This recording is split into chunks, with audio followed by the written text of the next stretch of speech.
अस्सलाम वालेकुम वरहमतुल्लाहि वबरकातुहू। आज उम्रा के मुतल्लिक मज़ीद कुछ अपडेट्स लेकर आपके सामने हाज़िर हूँ। और अभी कल ही मदीना पाक से वापसी हुई तो काफ़ी वहाँ पे चेंजेस देखी। एक महीना पहले जो मैं गया था उस वक़्त से और अब इस महीने में काफ़ी कुछ जो है वो बेहतरी की तरफ चीज़ें जा चुकी हैं अल्हम्दुलिल्लाह। जिसमें सबसे जो इम्पोर्टेंट चीज़ है वो ये है कि जो वहाँ पर हरमैन शरीफैन में यानी मस्जिद नबवी में और मक्का पाक में हरम मक्का में ज़मज़म के जो डिस्पेंसर यानी वो कूलर पड़े होते थे जिसमें कोल्ड और नॉट कोल्ड दोनों किस्म का पानी आब ज़मज़म हाजियों के लिए ज़ायरीन के लिए मुहैया किया जाता था, वो वापस आ गए। और ये बड़ी खुशाइंद बात है, जितना मर्ज़ी अब ज़मज़म शरीफ वहाँ पर पिएँ और रज रज के पिएँ। और कहा जाता है कि मुनाफिक जो है वो ज़मज़म को पेट भर के नहीं पीता। तो जब भी जाएं कोशिश करें कि ज़मज़म शरीफ पेट भर के पिएँ। और दूसरी बात कि जो सिक्योरिटी गार्ड्स हैं जो दरवाज़ों पे खड़े आपकी ऐप्स चेक करते हैं कि परमिट है मस्जिद में आने का, या वो तो कलना ऐप और इस तरह की दूसरी जो एतमरना उस पर जो चेक करते हैं वो अब कुछ लीनियट हो गए हैं, वो इतना उसमें वो सख्ती नहीं है। तो अगर परमिट ना भी हो और मामला कुछ इस तरीके का हो कि आपको नहीं स्लॉट मिल रही तो भी आप जा सकते हैं और वो आपको इजाज़त दे देते हैं। और मक्का पाक में नमाज़ों के लिए जो है स्लॉट्स वो काफ़ी अब आसानी से अवेलेबल हो गई। वो इसलिए अवेलेबल हो गई है कि उन्होंने वहाँ पर कैपेसिटी बढ़ा दी है, यानी नमाजियों की कैपेसिटी बढ़ा दी है, इसलिए अब वो स्लॉट्स भी आपको आसानी से मिल जाती हैं। और मक्का शरीफ की तमाम ज़ियारात हरम शरीफ में नमाज़ें अदा करें और उम्रा करें। और उसके अलावा जो मक्का पाक में ज़ियारात हैं जिसमें जबल सौर, जबल नूर, जबल रहमत और दीगर मसाजिद, जुम्मा मस्जिद जिन, मस्जिद फ़तह, मस्जिद शजर, मस्जिद इजाबा और ये सारी मसाजिद जो हैं ये भी अब अवेलेबल हैं। आप इनको देख सकते हैं, वहाँ पर आप जाके अपना इन जगहों की ज़ियारत कर सकते हैं। और जो सबसे बेहतर बात है, खुशाइंद बात है, वो जन्नतुल माला जो कब्रिस्तान है मक्का पाक का वो भी ज़ायरीन के लिए खुला रहता है। और आप उधर भी किसी वक़्त भी जा सकते हैं और सैयदा तैयबा खदीजतुल कुबरा सलामुल्लाह अलैहा आपकी बारगाह में आप जाके अपने सलाम पेश कर सकते हैं। अब लोग मुझे ये पूछते हैं ये मेरी वीडियोस देख के कि हम उम्रा वीज़ा लें या विज़िट वीज़ा लें, क्योंकि कुछ एजेंट जो हैं वो कन्फ्यूजन डाल देते हैं। तो मैं आपको ये बता दूं, मेरा जो पर्सनल एक्सपीरियंस रहा है, ये 2 मरतबा ग्रुप लेके गया उससे, कि आप विज़िट वीज़ा अगर आपको मिलता है यानी आप पासपोर्ट होल्डर, नेशनैलिटी होल्डर हैं ये यूरोपियन कंट्री, अमेरिका, कनाडा वगैरह में, तो आप विज़िट वीज़ा ही लें। इसमें आपको आसानी रहती है, आप फ्री हैं और पैकेज भी आपका जो है वो सस्ता बनता है। अगर आप उम्रा वीज़ा लेंगे वो बहुत मजबूरी की हालत में आप लें, जैसे अगर नेशनैलिटी नहीं है और दूसरा पासपोर्ट है रेजिडेंस परमिट के साथ, तो फिर तो यकीनन आपको वही लेना पड़ेगा उम्रा वीज़ा। तो उम्रा वीज़ा में फिर आपको ये है कि आप जो बुकिंग है वो सारी आपकी उसके थ्रू गवर्नमेंट का जो पोर्टल है उसके थ्रू होगी। तो जब गवर्नमेंट का पोर्टल के थ्रू होगी तो आप उस पे उम्रा वीज़ा में जो एक्सपेंसेस हैं वो काफ़ी ज़्यादा हो जाते हैं, पैकेज महंगा बनता है। लेकिन जब मजबूरी होगी तो फिर लाजमी आपको उम्रा वीज़ा ही लेना पड़ेगा। मगर बेहतर ये है कि अगर विज़िट वीज़ा ले सकते हैं तो आप ये टूरिस्ट वीज़ा, विज़िट वीज़ा जिसको कहते हैं, ये लें।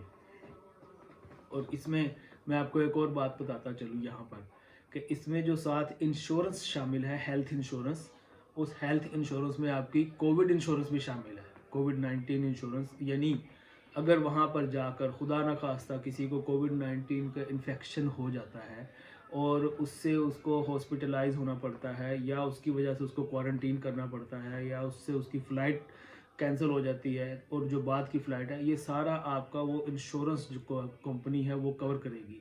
तो आप अगर ख़ुद वीज़ा ऑनलाइन लेते हैं या किसी एजेंट से लेते हैं या मुझसे लेते हैं, जिस तरह भी आप करें, तो अपने एजेंट को ये ज़रूर कहें कि हमें साथ इंश्योरेंस सर्टिफिकेट दें, उस इंश्योरेंस सर्टिफिकेट से आप सेफ साइड हो जाएंगे और आपको सेपरेट कोविड इंश्योरेंस लेने की ज़रूरत नहीं है। ये बड़ी मेन बात है। अब एक और जो बेहतरी की तरफ बात चली गई कि पहले सिर्फ इन्होंने सऊदीया ने जब शुरू किया था वो उन्होंने ये किया था कि आप सिर्फ डायरेक्ट एयरलाइन पे आ सकते हैं, मगर अब किसी भी एयरलाइन पे आप जा सकते हैं। जो एयरलाइन सऊदी अरब जा रही है आप उस पर जा सकते हैं, चाहे मदीना शरीफ जाएं, चाहे जद्दा जाएं, चाहे उम्रा करें पहले, चाहे पहले सरकार की बारगाह में आप हाज़री दें।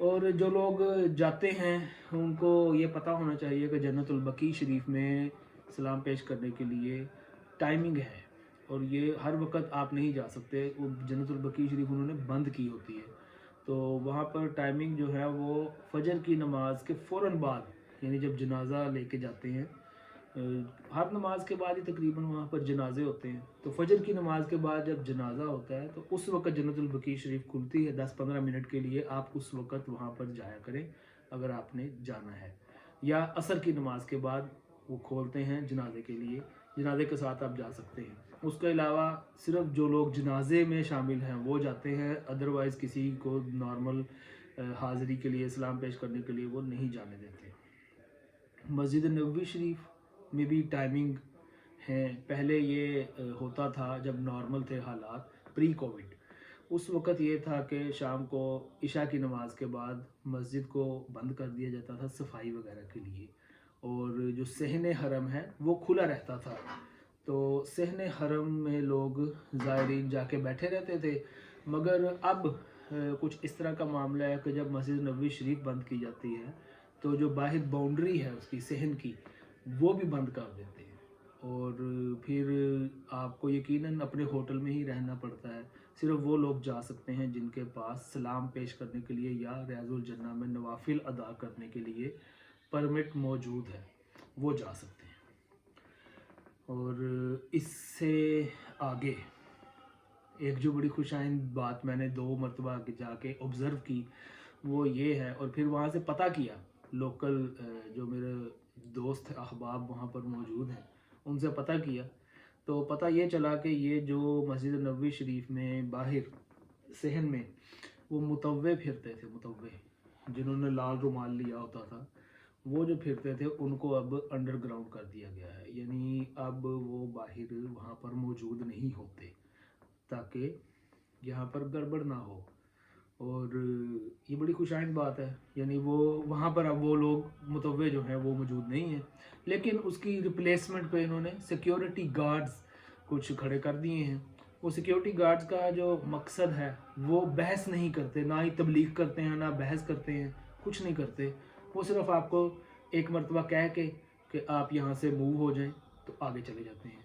तो बस इस तरह का मामला है। तो चीज़ें यकीनन बेहतरी की तरफ जा रही हैं। और दूसरा, उम्रा करने के बारे में लोग पूछते हैं मक्का पाक में कि हम क्या दोबारा उम्रा कर सकते हैं, तो यकीनन आपको अभी स्लॉट नहीं मिलेगी उम्रा दूसरा करने की। वो 15 दिन का उन्होंने उसमें ड्यूरेशन डाला है, लेकिन ये बात है कि आप उम्रा की स्लॉट बुक करें।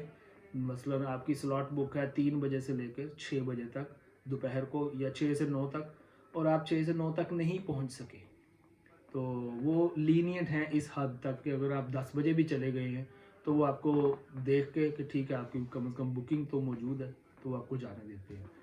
तो लिहाजा ये सारी बातें हैं, ये अपडेट्स थी कुछ मैंने आपके साथ शेयर कर दी हैं। और अगर आप मुझसे रब्ता करना चाहें किसी भी तरह तो मेरा नंबर जो है वो इसकी डिस्क्रिप्शन में मौजूद है, और प्रीवियस जो मेरी अपडेट्स थी उम्रा के बारे में उनके भी लिंक जो है वो इसमें मौजूद हैं। और नेक्स्ट हमारा जो ट्रिप है वो इंशाल्लाह 21 अक्टूबर को रबीउल अव्वल शरीफ में 10 दिन के लिए, ये यूके में हाफ़ टर्म हॉलीडेज़ होंगी, तो इसमें हमारा ट्रिप जाएगा।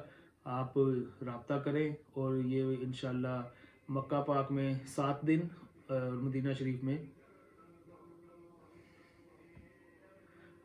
मक्का पाक में 3 दिन और मदीना शरीफ में 7 दिन हमारा ये ट्रिप होगा।